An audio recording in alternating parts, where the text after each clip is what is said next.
1, 2, 3.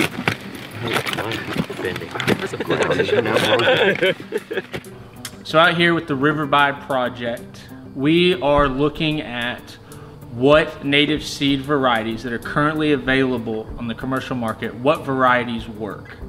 It's as simple as that. This kind of work has not been done in the region.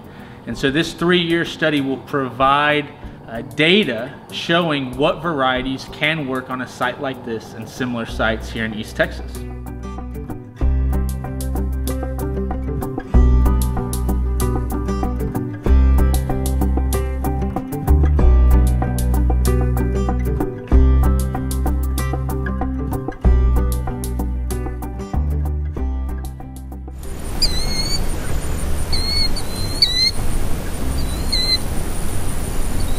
What we're trying to do with this restoration project is actually restore it, put back what was here a long time ago, restore the native habitat. This is herbaceous understory, these grasses, these plant species. These native grasses in a setting like this is the foundation of an ecosystem.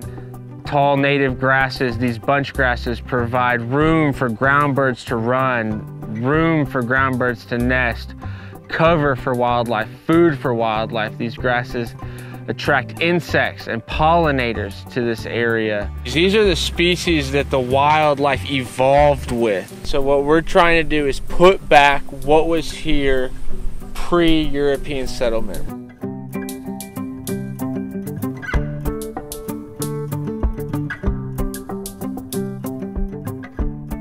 It's very important that we get our native grasses well established on this project.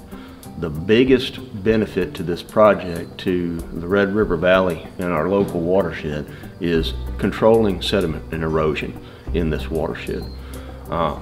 Those native grasses are a key component to controlling that erosion. For every part that you see, every foot you see of a native grass above ground, you're going to see at least that much, if not 2 to 3 to 4 times that much root mass below ground. And the deeper those roots go and the more they spread out underground, the more they hold the soil in place. You're going to see, as those native grasses establish here, water quality is going to improve downstream. The water's going to be cleaner, there's going to be less sediment runoff.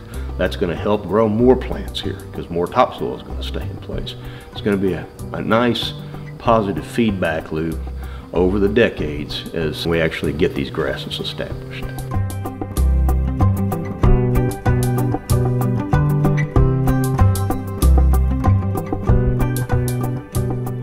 We are planting 30 different native seed varieties that are available on the commercial market. Little blue stem, big blue stem, the switchgrass, Indian grass, silver blue stem, side oats grama, Texas grama.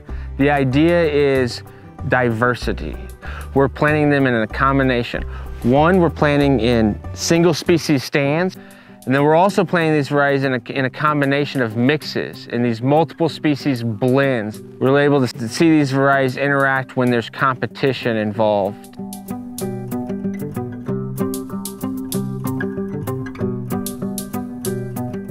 Partnering with Texas Native Seeds and Texas A&M Kingsville, Cesar Clayburgh Wildlife Management Institute is a dream come true for RES. They bring that scientific expertise and the know-how to how to set up these very complex studies that will generate tons and tons of data to help us know which plants do best in which landscapes. That helps us not only economically, because we don't spend money on seed that's not going to work, but it also helps us restore the landscape faster than what it would take if we just did trial and error, trial and error, trial and error. This project is a big win for the Institute and for our program.